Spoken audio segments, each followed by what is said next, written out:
Hi, and welcome to One Life Matters, the podcast that reminds you that your life is worth living with purpose, joy, and authenticity. I'm Trish, a counsellor and life coach, and I'll be sharing down-to-earth conversations, insights, and tools to help you navigate the ups and downs of life. Whether you're healing from the past, finding your confidence, or simply wanting to feel more at peace with yourself, this is your space. Because you only get one life and it truly matters. Just before we get into this episode, I just want to mention that this podcast is for general information, insight, and reflection only. It's not a substitute for personal therapy, counselling, or medical advice. Today, we're going to dive into something that most people find quite difficult to talk about, and that's death. You know, we live in a world where nothing's off limits, yet death remains the ultimate awkward topic. It's the conversation we collectively sweep under the rug. We all use little tricks to stay comfortable when it comes to referring to death. A quick casual joke or that old cliche, "You'll be a long time dead," just to keep the seriousness at bay. But none of that helps when it becomes real. The moment it hits close to home, a threat to your own mortality, or the imminent loss of a loved one, that distance disappears. But still, we'd rather avoid that honest talk about dying than face it. It's the one thing everyone experiences, and yet the one thing we all try to escape talking about. And it makes sense, really, doesn't it? Death represents the one thing we can't fix, can't negotiate with, can't truly understand. The unbearable pain of losing someone, the sadness that can feel never-ending, and that awful finality. The knowing that you can't just pick up the phone and hear their voice or see them ever again. It's almost too much for the human heart to bear. But what if, rather than turning away from it, we allowed death to quietly sit beside us? What if we used it as a gentle reminder, not fear, but of meaning? What if death could actually teach us how to live more deeply, love more fiercely, and let go of the things that don't really matter? Why do we avoid talking about death? Culturally, we've become experts at avoiding the topic. We say things like, "Oh, don't talk like that," or "let's not be morbid." Or my kids will say, "Mother, what's wrong with you? Always wanting to talk about dying." Or they accuse me of attention seeking. But the truth is, even thinking about death makes our brain feel unsafe. From a neurological point of view, there's a reason for this.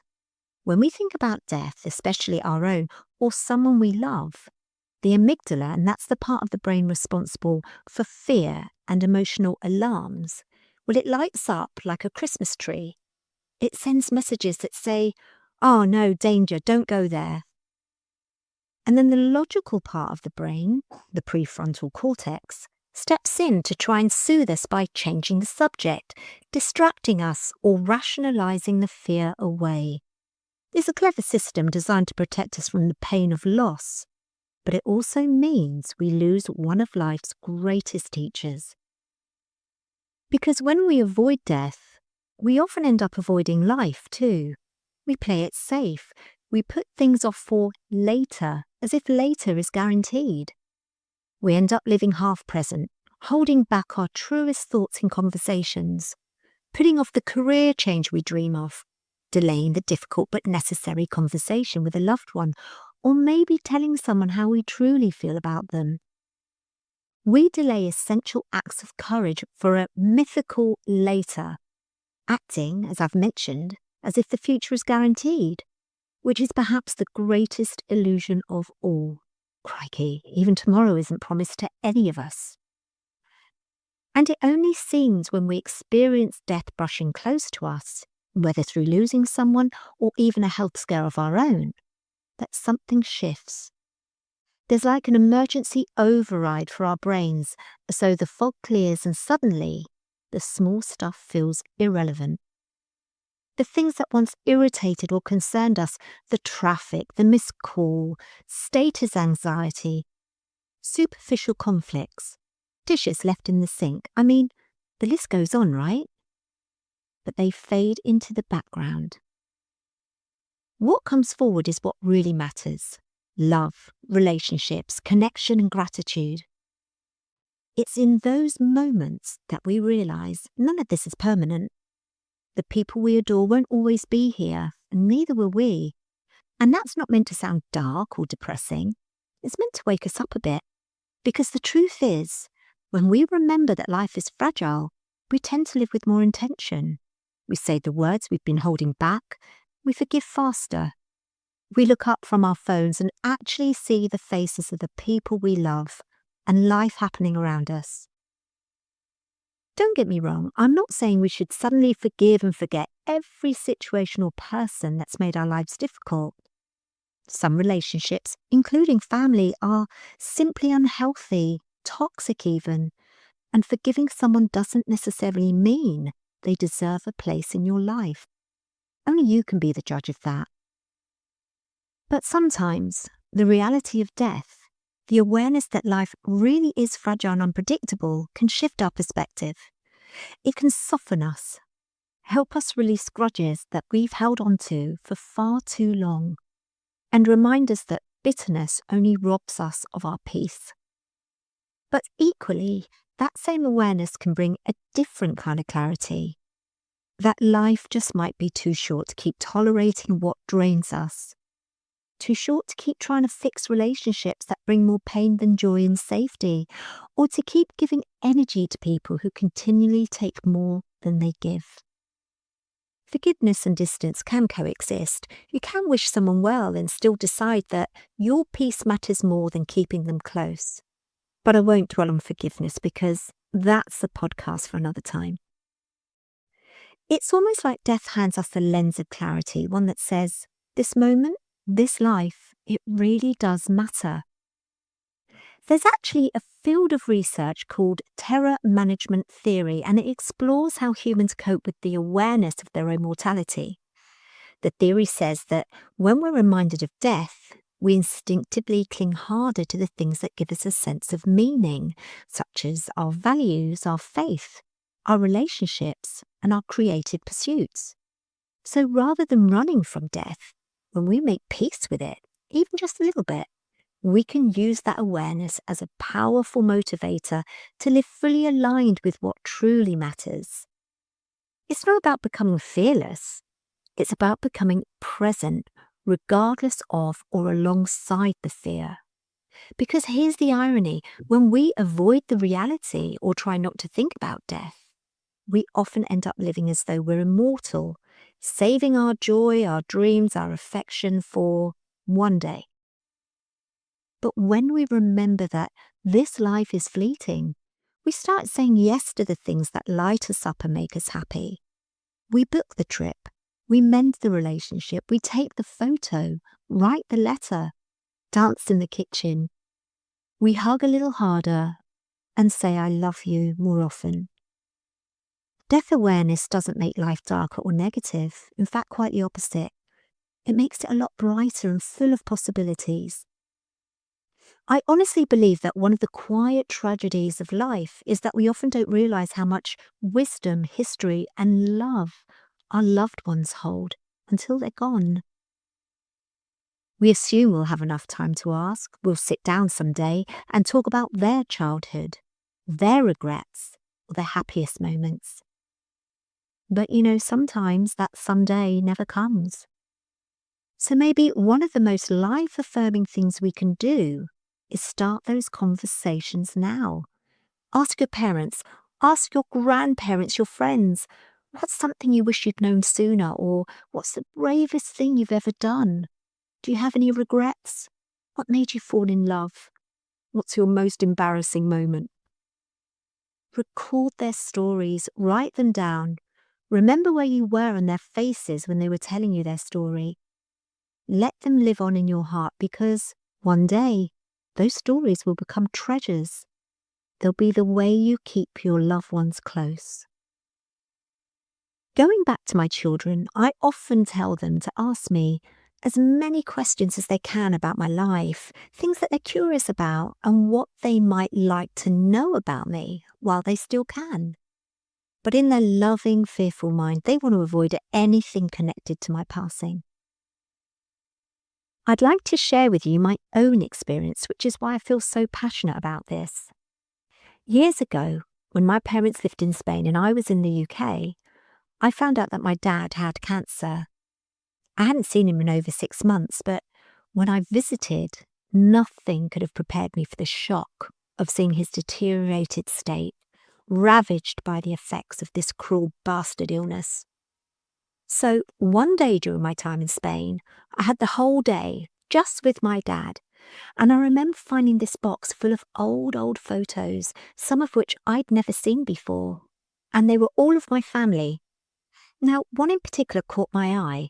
It was a black and white photo of my parents when they were really young, and my dad was lifting my mum up in the air. It was really romantic. And despite what could be described as a very turbulent marriage, they did look really happy together then. I showed my dad, and I wanted to know where it was taken, how old were they, who took the photo.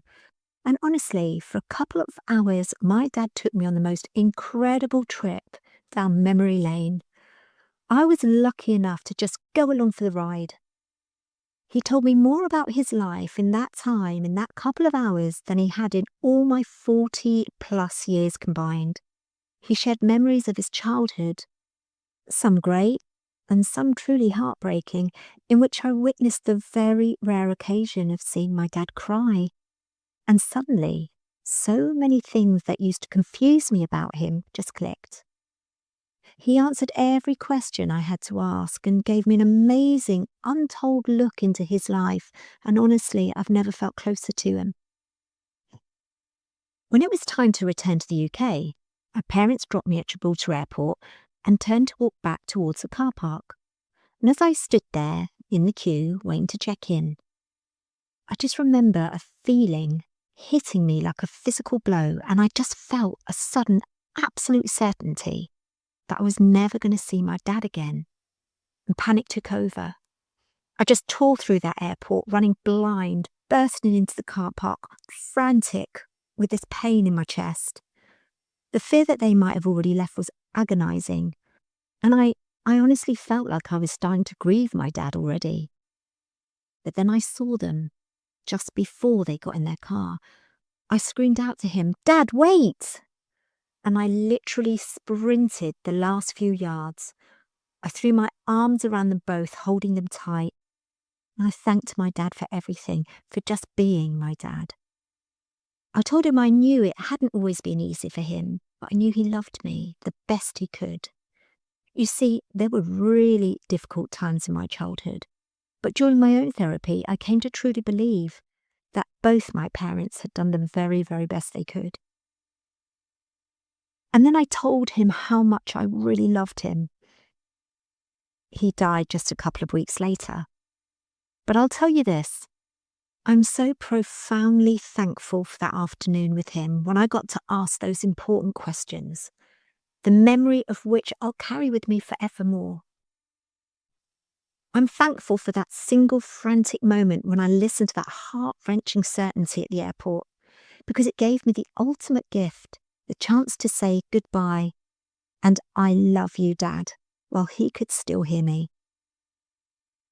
You know, I sometimes think of death as a quiet inevitability, not something lurking in the shadows, but something sitting gently at the edge of the room, reminding me that time is sacred. And I guess when we make peace with that idea, when we stop pretending that life goes on forever, stop taking time for granted, we start living differently.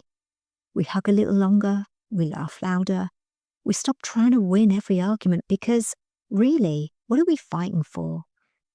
We begin to see how ridiculously precious the ordinary is. The familiar noises at home, the sound of laughter, the smell of coffee, the hand that reaches out for yours. Death teaches us humility. It strips away ego, resentment, and the illusion of control. And in doing so, it offers us freedom. the freedom to live, to love, and to let go. So maybe death isn't the opposite of life. Maybe it's what gives life its shape, its meaning, its urgency. And I so agree with Anna Mather, author of her wonderful book, The Uncomfortable Truth, in that we should all use death as the backdrop of life. If we let it, like I've said, it can be our teacher, a quiet reminder that the clock is ticking, not to frighten us, but to nudge us back into gratitude. Because one day, all of us will just be stories in someone else's memory. And the question is, what kind of story do we want to leave behind? So today, say the thing. Forgive the person if you can. Call your loved ones. Let go of the grudge. Laugh so hard your belly hurts. Gather the stories and tell the people you love that you love them. And then tell them again. Because there's no escaping that final chapter. Death will come for all of us. It is the one truth shared by every person who has ever breathed. But don't let that truth be a fear or something to avoid. Because between the beginning and that inevitable end, we have a gift. While we're still here, we get to have this beautiful, messy, extraordinary life. A life that we don't just get to live, but one that we get to create, and hopefully is a life well lived. Thank you for joining me on One Life Matters. If today's episode spoke to you, I'd love you to subscribe and maybe share it with someone who might need it too. And remember, you only get one life, so make it one that truly matters. Until next time, take care of yourself.